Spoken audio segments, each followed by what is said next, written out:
하나님 말씀 보도록 하겠습니다. 하나님 말씀 민수기서입니다. 민수기 9장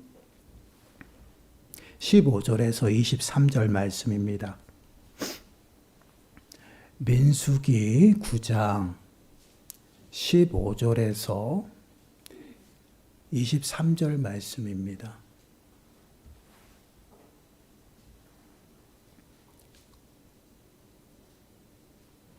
우리 한 목소리로 함께 읽겠습니다. 성막을 세운 날에 구름이 성막 곧 증거의 성막을 덮었고 저녁이 되면 성막 위에 불 모양 같은 것이 나타나서 아침까지 이르렀으되 항상 그러하여 낮에는 구름이 그것을 덮었고 밤이면 불 모양이 있었는데 구름이 성막에서 떠오르는 때에는 이스라엘 자손이 곧 행진하였고 구름이 머무는 곳에 이스라엘 자손이 진을 쳤으니 이스라엘 자손이 여호와의 명령을 따라 행진하였고 여호와의 명령을 따라 진을 쳤으며 구름이 성막 위에 머무는 동안에는 그들이 진영에 머물렀고 구름이 성막 위에 머무는 날이 오랠 때에는 이스라엘 자손이 여호와의 명령을 지켜 행진하지 아니하였으며 혹시 구름이 성막 위에 머무는 날이 적을 때에도 그들이 다만 여호와의 명령을 따라 진영에 머물고 여호와의 명령을 따라 행진하였으며 혹시 구름이 저녁부터 아침까지 있다가 아침에 그 구름이 떠오를 때에는 구름이 행진하였고 구름이 밤낮 있다가 떠오르면 곧 행진하였으며 이틀이든지 한 달이든지 1년이든지 구름이 성막 위에 머물러 있을 동안에는 이스라엘 자손이 진영에 머물고 행진하지 아니하다가 떠오르면 행진하였으니 곧 그들이 여호와의 명령을 따라 진을 치며 여호와의 명령을 따라 행진하고 또 모세를 통하여 이르신 여호와의 명령을 따라 여호와의 직임을 지켰더라. 아멘. 오늘 우리는 삶의 중심이라는 이 제목을 가지고 좀 말씀을 함께 묵상해 보려고 합니다. 우리의 삶의 중심에 무엇이 자리하고 있는지를 좀 함께 살펴보고자 합니다. 말씀을 통해서 내 삶의 중심에 무엇이 자리하고 있는지를 좀 점검하는 시간들이 되시고요. 우리의 삶의 중심에 무엇이 자리하고 있어야 하는지를 좀 깨닫는 시간들이 되시길 바랍니다. 그러므로 우리의 삶이 말씀을 통해서 회복되는 시간들이 되시고 더 나아가서는 살아계신 예수 그리스도를 좀 인격적으로 만나는 시간들이 되어서 우리의 심령이 다시금 새로워지고 예수 그리스도와 연합되고 하나가 되어지는 저와 여러분들이 되시길 간절히 축원합니다. 본문 15절 말씀을 보시면 이렇게 말씀을 하고 있습니다. 성막을 세운 날에 구름이 성막 곧 증거의 성막을 덮었고 저녁이 되면 성막 위에 불 모양 같은 것이 나타나서 아침까지 이르렀으되 지금 성막이 완성되고 그날의 구름이 성막을 덮었다라고 말씀을 하고 있어요. 구름이 성막을 덮었다라는 이 말씀은 무엇을 의미할까요? 하나님께서 성막에 임재하셨음을 말씀을 하고 있죠. 하나님께서 이스라엘 백성을 애굽에서 구원하시고요. 그들을 시내산까지 인도하셨습니다. 그리고 하나님께서는 이스라엘 백성들에게 율법과 또한 성막을 만드는 그 법을 그들에게 수여하셨어요. 주셨다라는 것이에요. 그리고 이스라엘 백성들은요, 그로 하여금 성막을 만들게 하셨다라는 것입니다. 그럼 하나님께서 이스라엘 백성들에게 왜 성막을 만들게 하셨을까요? 여러분, 우리가 좀 생각을 해봐야 되겠죠. 출애굽기 29장 43절 말씀을 보시면 내가 거기서 이스라엘 자손을 만나리니 내 영광으로 말미암아 회막이 거룩하게 될지라. 거기서 이스라엘 백성들을 만나겠다라고 말씀을 하고 있어요. 거기가 어디예요? 회막, 곧 성막입니다. 그 성막에 내 영광이 임함으로 그 성막이 거룩하게 될 것이다 라고 말씀을 하고 있죠. 이는 하나님께서 성막에 친히 임하셔서 그 성막은 거룩한 장소, 곧 성막에 하나님께서 머무시겠다라고 말씀하시는 것이에요. 이는 성막이 하나님의 집이 되었다라는 말씀입니다. 그리고 성막으로 이스라엘 백성들이 찾아 나와서 하나님을 만나게 된다라는 것이에요. 지금 이러한 모습이 성막이 완성되면서 지금 그러한 모습들이 나타나고 있다라는 것이에요. 구름이 성막 위로 임하면서 그 하나님의 영광이 임하게 되었어요. 하나님께서 임하셨다라는 말씀입니다. 이 모습은요, 하나님께서 약속하신, 당신이 약속하신 그 말씀을 온전히 성취하시는 모습이에요. 하나님께서는 이스라엘 백성들에게 약속하셨습니다. 당신이 그들과 함께 하겠다라는 말씀이죠. 이 약속이에요. 그 약속을 온전히 지키시기 위해서 이스라엘 백성들에게 무엇을 만들게 하셨어요? 성막을 만들게 하셨어요. 그 성막에 하나님께서 친히 임하심으로 말미암아 이제는 이 이스라엘 백성들과 함께 하시는 것입니다. 이런 성막을 중심으로 이제는 이스라엘 백성들이 살아가도록 하는 모습이에요. 결국은 하나님 중심으로 그들이 살아가라는 말씀입니다. 출애굽기 29장 45절 46절 말씀을 보시면 내가 이스라엘 자손 중에 거하여 그들의 하나님이 되리니 그들은 내가 그들의 하나님 여호와로서 그들 중에 거하려고 그들을 애굽 땅에서 인도하여 낸 줄을 알리라. 나는 그들의 하나님 여호와니라. 지금 하나님께서 이스라엘 백성들을 애굽에서 구원하신 목적이 뭐예요? 그들 가운데 당신이 거하시기 위함인다라는 것이에요. 그들 가운데 당신이 거하신다라는 이 말씀은요, 그들이 나의 백성이 되고 내가 그들의 하나님이 되기 위함이다라는 것이에요. 이 말씀을 통해서 우리가 알 수 있듯이 성막을 만들게 하시면 아주 간단합니다. 무슨 이유예요? 이스라엘 그 백성들 가운데 하나님께서 함께 하시기 위함이다라는 것이에요. 그러므로 하나님께서는요, 이스라엘 백성들 가운데 거하시면서 이스라엘의 하나님이 되어지고요, 또한 이스라엘은 하나님의 소유가 되어지는 그러한 모습입니다. 그래서 하나님께서는요, 하나님의 소유가 된 그 이스라엘 백성들, 그 삶의 중심에 임하신 것이에요. 그리고 그 중심 가운데서 그들과 함께 하시고 또한 그들을 당신이 약속하신 곳으로 안내하고 인도하십니다. 본문 16절과 17절 말씀 보세요. 오늘 본문 16절과 17절 말씀을 보시면 항상 그러하여 낮에는 구름이 그것을 덮었고 밤이면 불 모양이 있었는데 구름이 성막에서 떠오르는 때에는 이스라엘 자손이 곧 행진하였고 구름이 머무는 곳에 이스라엘 자손이 진을 쳤으니 항상 그러하였다라고 말씀을 하고 있죠. 단순히 한 번만 그렇게 하신 것이 아니에요. 항상 그러하셨다라는 것입니다. 하나님께서 이스라엘 백성들의 그 삶의 중심에 늘 함께 하시며 그들을 당신의 약속한 곳으로 안내하시고 인도하셨어요. 당신이 약속한 그 가나안 땅으로 친히 붙드시고 인도하고 계심을 보게 되죠.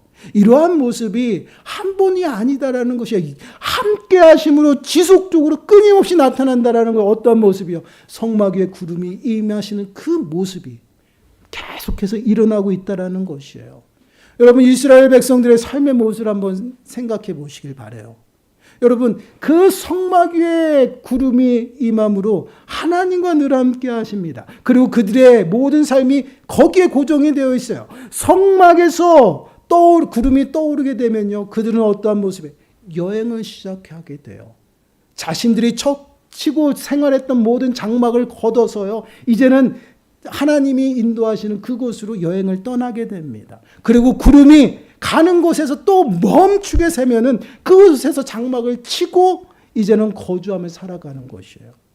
이렇게 지금 이스라엘 백성들은 무엇을 바라봐요? 구름을 보고 구름 앞에 시선을 두고요, 삶의 모든 것들이 구름에 따라서 움직이고 있는 그러한 모습을 보게 돼요. 구름을 의존하고 살아가죠. 구름이 무엇이에요? 결국은 하나님을 바라보고 하나님을 의지하며 그 모든 시선이 하나님 앞에 고정되어 있음을 보게 되어집니다. 오직 하나님께요, 모든 삶을 맞추고 있어요. 하나님의 인도하심대로 따라갔다라는 것입니다. 이것이 이스라엘 백성들의 삶의 모습이에요. 바로 이러한 모습이 하나님의 백성들의 삶의 모습입니다. 하나님께서는 이러한 삶을 살아가게 하시기 위해서 이스라엘 백성들을 애굽에서 구원하셨어요. 그리고 이스라엘 백성들을 당신의 백성 삼으신 것이고 당신의 소유로 삼으셨습니다. 그러므로 그들의 삶 가운데 임하시면서 그들과 함께 하시고 그들의 삶을 붙들어 주셔요. 그리고 그들은 어떻게 살아가야 됩니까? 하나님 앞에 고정이 되어줘야 되는 것이에요. 삶의 중심에 누가 있어? 하나님이 계시다라는 것이에요. 이렇게 하나님이 중심이 되어 살아가는 그 삶의 모습, 이스라엘 백성들에게 나타나는 그러한 삶의 모습이 어떠한 모습인가 한번 보시기 바라요. 모든 것이 구름 앞에 고정이 되어 있어요. 그들의 시선이 구름 앞에 고정이 되어 있다는 것이에요. 곧 하나님 앞에 모든 시선과 삶이 맞추어져서 그것에 따라서 움직이고 있다는 것이에요.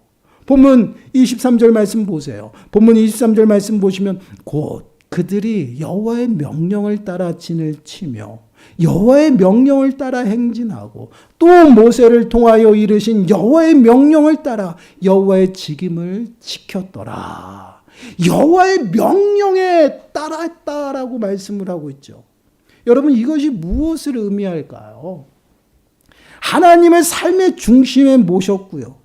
그 다음에 그 하나님 중심적으로 살아가는 삶의 모습을 말하고 있습니다. 오직 하나님의 명령을 따랐다라고 말씀을 하고 있죠. 여기서 따라, 여기 보시면 명령을 따라 진을 치고 명령을 따라 움직였고 명령을 따라 모든 직임을 지켰다. 여기서 따라라는 이 단어는요, 무엇 위에라는 의미를 가지고 있어요. 그러면 한번 그 번역을 해볼까요? 여호와의 명령 위에서, 여호와의 명령을 위해서라는 그러한 의미가 되는 것이에요. 근데 여러분, 이 단어가 단순히 그 무엇 위해서라는 의미로만 쓰여지는 게 아니라 무엇을 했다라는 그 동사 같은 그러한 단어로 쓰여질 때는요, 어떠한 의미가 있냐면 바치다, 올라가다라는 의미가 있어요. 근데 이 단어를 주로 언제적 사용하냐면 번제단에 제물을 번제로 올려드릴 때 사용되어진다라는 것이에요. 여러분, 번제단에서 번제물을 드릴 때 그 번제 제사는 어떻게 드립니까? 여러분, 모든 제물을요 완전히 다 태워서 올려드리는 것이에요. 여러분, 결국 이 단어는 단순히 무엇 위에 있다라는 의미로만 쓰여지는 그러한 단어가 아니라는 그 이상의 의미를 가지고 쓰여졌다라는 것이에요. 곧 나를 온전히 하나님의 명령에 올려드리는 것이에요. 우리의 삶 전체가 하나님의 명령 위에 올라가는 것이에요. 그래서 삶이 하나님의 명령에 따라 움직이는 그러한 삶의 모습이에요. 잘 이해가 가질 않죠. 여러분, 우리 그 워터파크 가면요, 익스트림 해가지고 막 튜브 타고 막 움직이는 그 놀이기구 있잖아요. 저는 무서워서 못 타요. 겁이 많아가지고. 근데 그것을 타게 되면요, 온전히 튜브에 올라가서요, 그 물살에 따라서 왔다 갔다 해야 돼요. 바로 이런 모습이에요. 떨어지면 떨어지는 것이에요. 올라가면 올라가는 것이에요. 나는 오직 아무것도 할 수 없어요. 그냥 거기에 매달려 있는 것이에요. 지금 이러한 모습으로 지금 이스라엘 백성들의 삶이 진행이 되고 있다는 것이에요. 하나님 명령이기 때문에 그 명령에 구름이 올라가면 너희는 행진하라는 것이에요. 그렇기 때문에 구름이 올라가면요, 그들은 그냥 따라가는 것이에요. 그리고 구름이 머물면요, 그냥 멈추는 것이에요. 가라면 가는 거고 서라면 서는 그러한 모습들이 일어나고 있다는 거예요. 근데 여러분, 이러한 모습이요, 매일매일 동일하게 이루어지는 것이 아니라 때로는 구름이 올라가는 그 모습이 또한 내려오는 모습이 또는 하루에도 이루어질 때도 있고 이틀에도 이루어질 때도 있고 한 달이 될 수도 있고 1년이 될 수도 있다는 것이에요. 구름이 가서 머무르는데 때로는 1년 동안 그 자리에 머물 때도 있다라는 것이요. 근데 밤새도록 자고 일어났더니 구름이 떠올랐어요. 그럼 또 움직여야 된다는 거죠. 근데 하루만큼 갔더니 구름이 섰어요. 이동해서 또 그것을 또 그 거주를 만들어야 돼요. 근데 여러분 생각해 보세요. 성막은요, 우리들이 텐트 치는 그런 유형의 모습이 아니에요. 엄청난 그 규모의 예배 장소입니다. 그것을 구름이 올라가서 그것의 명령에 따라서요, 다 철거해가지고 지고 어깨에 메고 이동합니다. 근데 하루에 가서 머물렀어요. 가는 건 괜찮아요. 가서 머무는 장소에 장막을 쳤습니다. 너무 고되지 않겠어요? 그 일들이 한순간에 되겠어요? 시간이 오래 걸려요. 그러면 그곳에서 해가 넘어갈 수도 있어요. 근데 잠자고 일어났더니 잠도 별로 못 잤더니 구름이 떠올랐어요. 그래도 가야 되는 것이에요. 바로 이러한 삶을 살아갔다는 거죠. 이것이 우리들에게 주는 의미가 무엇이에요? 우리의 신앙생활은요, 늘 동일하지 않아요. 그리고 여러분, 이스라엘 백성들이 숫자가 얼마큼이 되겠습니까? 그것을 보고 출발하는 앞선이 있고 뒷선이 있어요.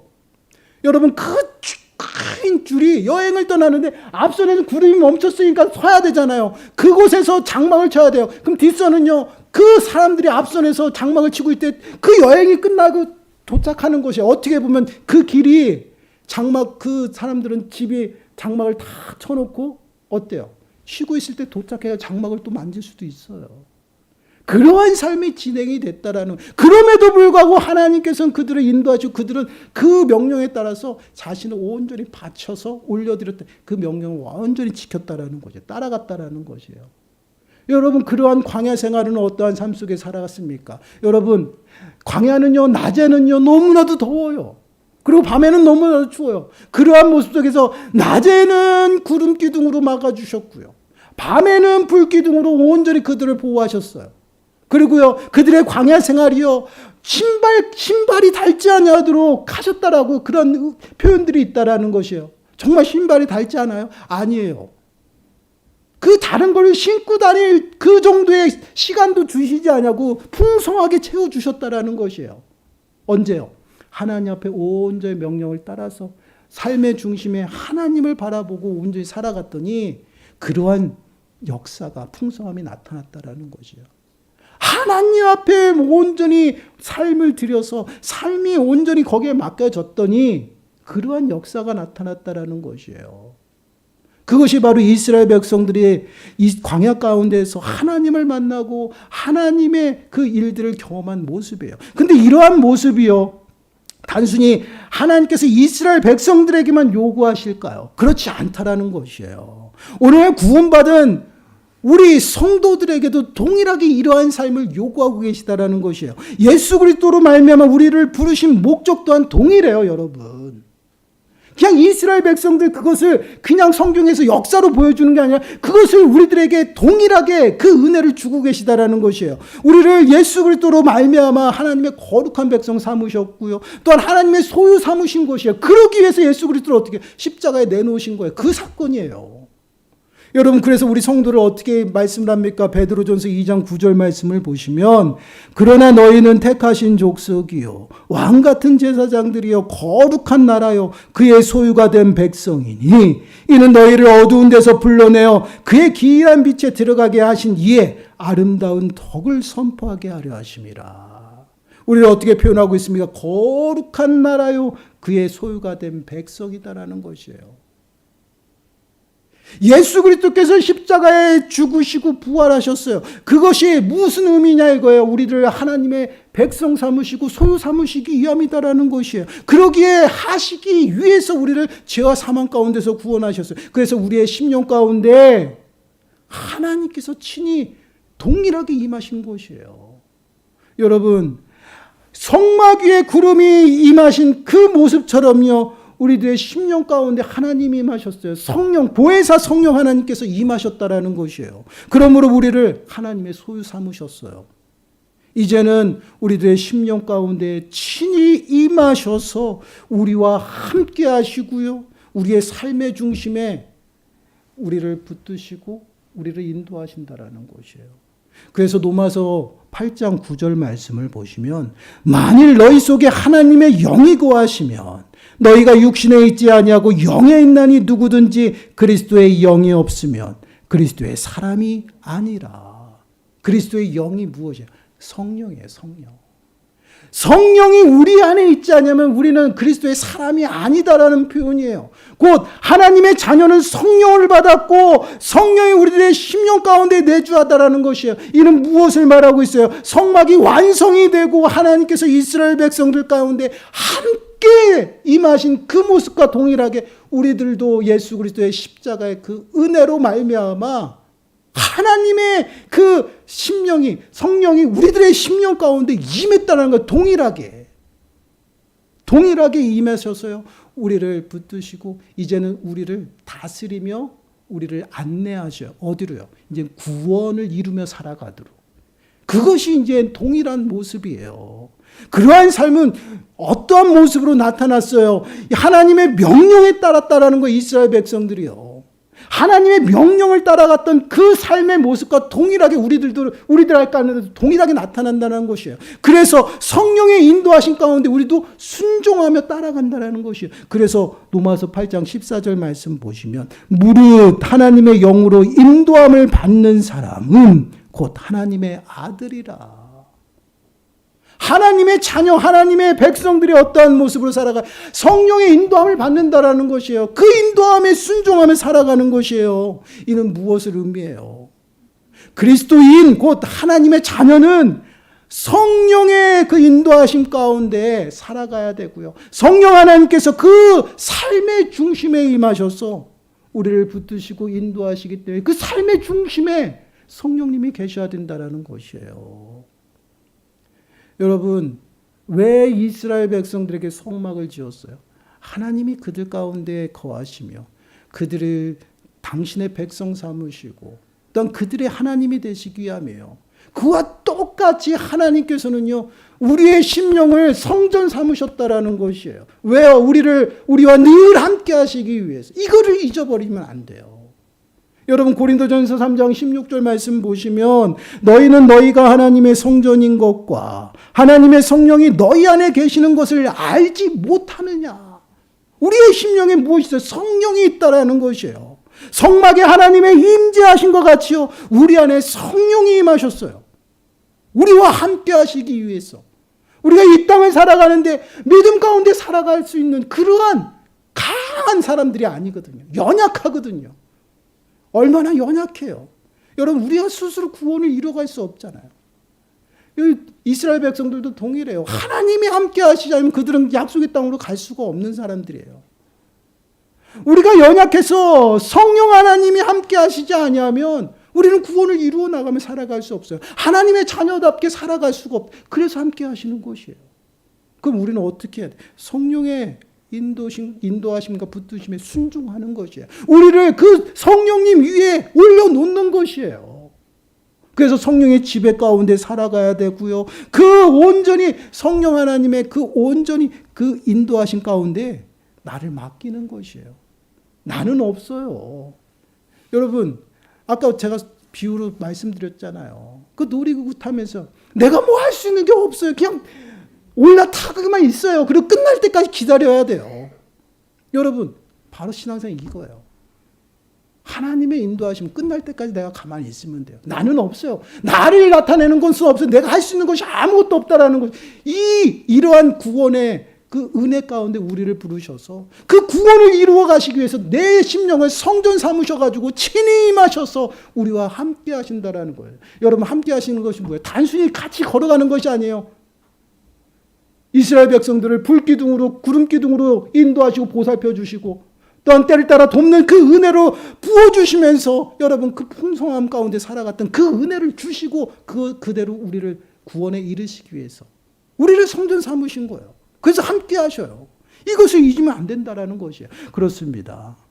구원받은 백성은요. 삶의 중심에 하나님께서 임하셨어요. 우리의 삶의 중심에 하나님께서 계셔야 된다라는 것이 안 계시면 안 된다라는 그것은 하나님의 사람이 아니에요. 그러한 자가 하나님의 자녀이며 하나님의 사람입니다. 이는 하나님 중심적인 그러한 삶을 살아간다라는 것이에요. 이스라엘 백성들이 성막을 중심으로 모든 장막을 쳤어요. 그리고 늘 하나님 앞에 나왔어요. 그리고 그들의 시선과 그들의 모든 삶이 어디에 맞춰져 있어요? 구름이야. 하나님이라는 것이에요. 그러한 삶을 살아갈 때요. 하나님이 돌보셨다라는 것이에요. 여호수아에게도 분명히 말씀했잖아요. 하나님 명령을 다 지켜 행하라는 것이에요. 그러면 너가 어디를 가든지 평안하겠다. 좌로나 우로나 치우치지 마라. 술 취한 사람 갈짓자로 막 왔다 갔다 하지 말라는 것이에요. 오직 말씀에 너를 올려놓고 그 말씀을 따라 가라는 것이에요. 그러면 너에게 평강이 있다. 너희를 형통하게 할 것이다. 하나님이 정말 약속하셨잖아요. 여러분 이스라엘 백성들은 죄인들이에요. 하나님이 거할 수 없어요. 그래서 거할 수 있는 방법을 찾은 게 성막을 만든 거예요. 성막을 만드시고요. 그들이 하나님 앞에 와서 정말 하나님의 영광에 죽을까 봐 모든 포로 다 쏴버렸어요. 그들이 죽지 아니하도록. 이게 하나님의 사랑이에요. 우리들의 심령 가운데 하나님이 임하셔서 우리 또한 우리들의 삶의 중심에 온전히 하나님을 바라보고 하나님 앞에 맞춰주기를 그렇게 살아가도록 우리를 부르셨다라는 것이에요. 그리고 삶의 중심에 임하셔가지고요. 우리의 모든 삶을 이끌어 나가셔요. 안내하신다라는 거예요. 그 구원을 이루어면 나가는 것이에요. 그것이 성도들의 삶의 모습입니다. 그래서 이스라엘 백성들이 성막 위에 구름에 모든 시선과 삶이 고정되어 있듯이요. 우리도 정말 하나님 앞에 고정이 되어져야 돼요. 그러지 아니하면요, 결국은 우리는요, 무너져요. 이런 설교를 들으면요, 그럼 왜 우리들의 삶의 중심에 굳이 하나님을 두어야 합니까? 라고 질문하는 사람들이 있어요. 알면서도 질문하는 사람들이 있어요. 그런데 우리가 마음에 새겨야 할 것이 무엇이냐면요, 우리들의 삶의 중심에 무엇이 있느냐에 따라서 삶의 방향과 삶의 모습이 달라진다는 것이에요, 여러분. 이런 것이에요. 내가 직장이 어디를 다니냐에 따라서 관심 분야가 달라져요. 여러분, 그 굴뚝 청소하는 사람들은요, 지나다닐 때마다 뭘만 봐요? 굴뚝만 봐요. 이러한 모습이에요. 내 중심에 무엇이 있느냐에 따라서요, 모든 삶의 모습들이 달라진다라는 것이에요. 여러분, 로마서 8장 5절 6절 말씀을 보시면 육신을 따르는 자는 육신의 일을, 영을 따르는 자는 영의 일을 생각하나니 육신의 생각은 사망이요 영의 생각은 생명과 평안이니라. 육신의 생각은 사망이고 영의 생각은 생명과 평안이다라고 말씀하고 있죠. 이 무슨 의미예요? 우리가 어디에 속해서 살아가느냐, 어디가 관심 분야, 어디에 중심을 두느냐, 그런 모습이에요. 여러분, 육신에 속해 살아가면요, 결국 사망이고요, 영에 속해 살아가면 생명과 평안이라고 말씀하고 있어요. 오늘 본문에 돌아와서 적용을 해볼까요? 우리의 삶의 중심에 육신에 있는 것들이 있다라면 사망이에요. 우리의 삶의 중심에 성령이 계시면 생명과 평안을 누린다라는 것입니다. 삶의 중심에 무엇이 있느냐, 또한 어디에 세워져 있느냐에 따라서요, 우리가 살고 죽는 것이에요. 여러분, 중심이라는 이 말을 한번 생각해 보세요. 가운데라는 의미가 있지요. 근데 그 의미만 있는 것이 아니라 더 큰 의미가 있어요. 삶의 가장 중요하고 바탕이 되는 것을 말합니다. 우리의 삶의 중심에 있다라는 것은요, 우리들의 삶에 가장 중요하다라는 것이에요. 그것이 삶의 기둥이고 그것으로 인해서 삶이 지탱이 되어진다라는 것입니다. 이것을 자꾸만 잊어버리기 때문에 우리들의 삶이 무너지는 것이에요. 그 중심에 바로 누가 있어요? 하나님이 계셔야 한다라는 것이에요. 그래야 우리들의 삶이요, 다시금 살아나요. 어떻게 내 스스로가 잠자는 자들에서 깨어날 수가 있습니까? 어떻게 내가 일어날 수 있는 힘이 있겠어요? 아니요, 우리는 연약해요. 아무것도 할 수 없어요. 그래서 그냥 맡기는 것이에요. 그리고 삶의 중심에 하나님이 계시면 하나님이 온전히 우리들에게 말씀해요. 그 말씀에 우리들의 삶을 올리는 것이. 그리고 삶의 중심에 항상 하나님을 바라보면서 살아가는 것이. 그것이 바로 성도들의 삶의 모습입니다. 그러한 삶을 살아갈 때요, 우리가 살아날 수 있다라는, 왜요? 살고 죽는 거예요. 여러분, 육신을 따르는 것은요, 육신의 삶을 가장 중요하게 여기기 때문에 사망 가운데 이를 수밖에 없어요. 이런 모습을 어떻게 하냐고요? 여러분, 우리의 삶의 모습 속에서 나타나요. 왜요? 우리들 안에 있는 것은 밖으로 나오기 때문에 그렇습니다. 마음으로 생각하는 것, 마음에 있는 것은요, 다 밖으로 나와서 행동으로 나옵니다. 여러분, 로마서 1장 28절 32절 말씀 볼까요? 또한 그들이 마음에 하나님 두기를 싫어하며 하나님께서 그들을 그 상실한 마음대로 내버려 두사 합당하지 못한 일을 하게 하셨으니, 마음에 하나님 두기를 싫어한다라는 것이에요. 그런 사람들의 모습은 어떻게 해요? 하나님께서 그냥 내버려 둬요. 근데 그들의 삶이 어떻게 나타납니까? 합당하지 못한 일들만 나타난다라는 것이에요. 선한 것이 나타나지 않아요. 얼마나 끔찍한지 보세요. 29절 이하 말씀 보시면 곧 모든 불의, 추악, 탐욕, 악의가 가득한 자요, 시기, 살인, 분쟁, 사기, 악독이 가득한 자요, 수근수근하는 자요, 비방하는 자요, 하나님께서 미워하는 자요, 능욕하는 자요, 교만한 자요, 자랑하는 자요, 악을 도모하는 자요, 부모를 거역하는 자요, 우매한 자요, 배악하는 자요, 무정한 자요, 무자비한 자라. 그들이 이같이 일을 행하는 자는 사형에 해당한다고 하나님께서 정하심을 알고도 자기만 행할 뿐 아니라 또한 그러한 일을 행하는 자들을 옳다 하느니라. 여러분, 육신에 속해서 살아가는 하나님의 그 마음에 없는 사람, 그 삶의 중심에 없는 사람, 어떠한 모습으로 삶의 모습이 나타나? 선한 것이 없어요. 육신의 것들은 모든 것이 다 드러납니다. 여러분, 우리가 살아가는 이 삶을 한번 여러분 돌아보세요. 얼마나 무자비합니까? 여러분 뉴스를 통해서 보셨을 거예요. 죽이고 싶었대요. 이러한 시대 가운데 살아가요. 근데 여러분, 이러한 모습이요, 우리가 예수 그리스도를 믿기 전에 우리들의 삶의 모습이었다라는 것이에요. 아니라고요? 아닙니다. 우리들 예수 그리스도께서 우리를 위해 죽으시고 부활하셨고 하나님이 임하셨어요. 그 하나님이 우리들의 심령 가운데 계시기 때문에 우리가 새로워진 것이지, 하나님의 심령 가운데 임하시지 않아요. 우리도 동일하게 살아갔다라는 것이에요. 이것이 바로 하나님이 없는 삶의 모습. 근데 여러분, 더더욱 끔찍한 게 32절 말씀이에요. 여러분, 모든 일이 하나님의 심판을 받는다는 것을 알아요. 알매도 행한다라는 것입니다. 그리고 그 행함이 있어서 다른 사람들에도 행하도록 만들고 있어요. 그리고 더 중요한 것은요, 그 잘못을 행하는 사람들에게 잘했다 잘했다 박수 쳐주고 있다라는 것이에요. 끔찍하지 않습니까? 얼마나 강팍해요. 하나님의 삶에, 하나님이 내 삶의 중심에 없기 때문에 그래요. 근데 여러분, 이러한 삶이 사회적인 문제뿐일까요? 아니에요. 우리들의 모임 가운데도 동일해요. 하나님이 삶의 중심에서 사라지는 순간 동일하게 살아간다라는 것이에요. 악행을 해가고 또한 시기와 질투 가운데 살아갔잖아요. 하나님이 중심에서 사라지는 그 순간 우리들의 삶의 모습은 어떤 모습으로 살아가요? 하나님이 없어요. 하나님의 명령 가운데 내려왔어요. 어떤 모습? 악한 모습으로 나타나요. 선한 것이 나타나지 않습니다. 여러분, 이러한 모습은요, 사형을 명하였다라는 것이에요. 하나님의 심판에 죽어요. 얼마나 끔찍합니까? 이러한 삶 가운데서 벗어나야죠. 왜요? 우리는 성령이 임한 거룩한 성전입니다. 그러한 삶의 모습답게 합당하게 살아야죠. 성령의 인도하심 가운데 우리들의 삶을 올려놨어요. 그러면 성령의 열매들이 나타나는 거예요. 너무나도 다른 모습으로 나타나죠. 여러분, 갈라디아서 5장 22절 23절 말씀 보세요. 성령의 열매들이 어떻게 나타나는지 보세요. 오직 성령의 열매는 사랑과 희락과 화평과 오래 참음과 자비와 양성과 충성과 온유와 절제니 이 같은 것을 금함지할 법이 없다라고 말씀을 하고 있어요. 여러분, 육신에 속한 것과 성령에 속한 게 너무나 다르지 않습니까? 여러분, 이 열매를 가지고 우리들의 삶을 진단하는 것이에요. 여러분, 어떻게 내가 하나님을 받았는지 안 받았는지 어떻게, 내 마음에 하나님이 있는지 없는지 어떻게 합니까? 눈에 보이지 않잖아요. 그러나 그 마음에 있는 것이 삶의 모습으로 나타난다는 것이요. 내 마음에 하나님이 계시고 삶의 중심에 하나님이 계시다면요, 열매들이 나타나요. 좋은 것이 나타나는 거예요. 선하고 살리는 일들이 나타난다는 거죠. 그러나 내 삶의 중심에 하나님이 없으면요, 모든 것을 파괴합니다. 모든 것을 죽여요. 여러분, 판단을 잘 하셔야 됩니다. 여러분, 분별하셔야 돼요. 여러분, 속담에 이런 것이 있어요.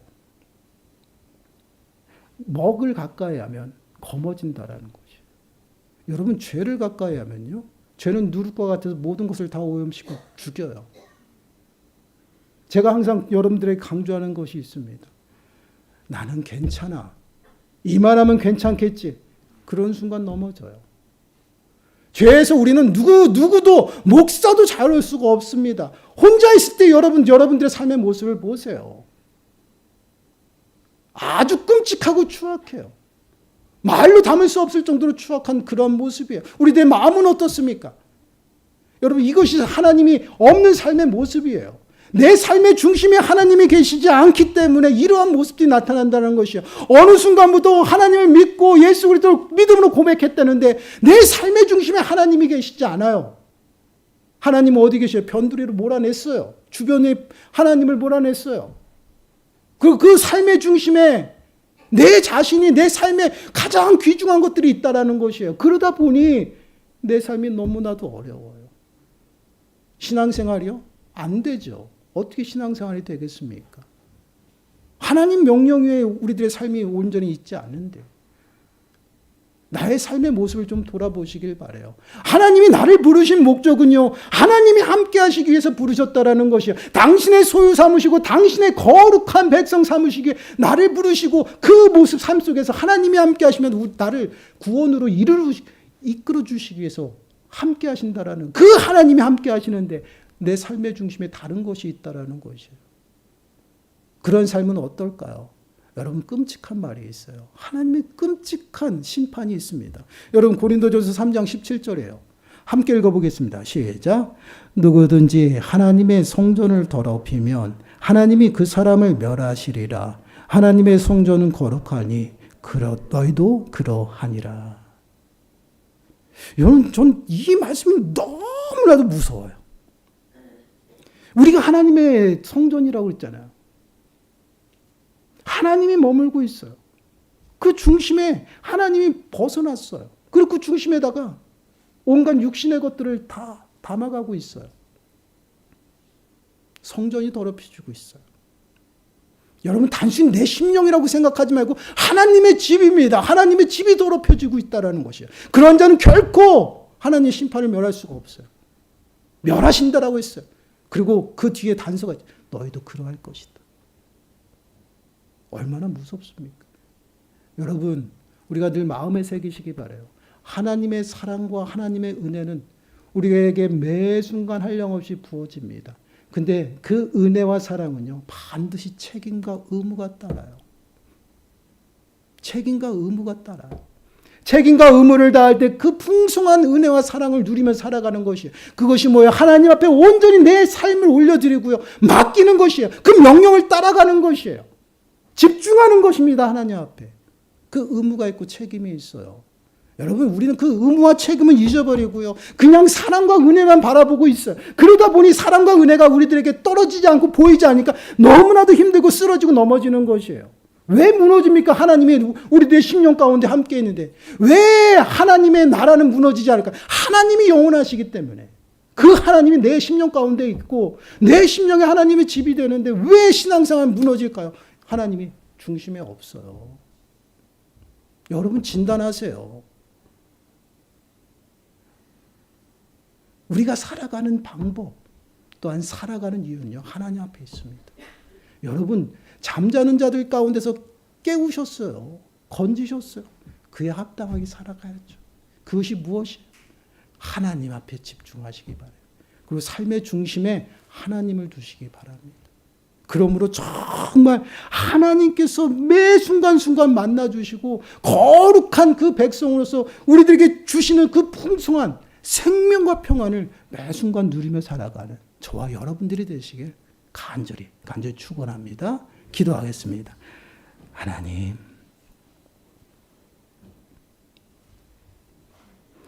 하나님께서 우리를 불쌍히 여겨주셔서 잠자는 자들 가운데서 깨어나게 하시고 또한 죄와 사망 가운데서 건지시고 당신의 소유와 백성 삼으셔서 늘 함께하며 살아가도록 만드셨는데 그 은혜와 사랑은 받았지만 우리가 너무나도 미련하여 하나님 명령에서 내려나와 하나님 삶의 중심에서 하나님을 점점 몰아내고 있습니다. 하나님, 저희들을 너무 아버지 하나님 미련하고 어리석은 가운데 살아갑니다. 하나님 용서하여 주시고 이제는 부르심에 합당하게 저희들의 삶과 저희들의 시선과 저희들의 중심이 온전히 하나님 앞에 고정되게 하시고 나의 삶의 중심에 하나님이 늘 임재하시고 자정하셔서 하나님이 우리들에게 허락하신 생명과 평안 가운데 살아갈 수 있도록 은혜를 더하여 주시옵소서. 이 모든 말씀 예수님의 이름으로 감사하며 기도드리옵나이다. 아멘. 찬송가 191장입니다.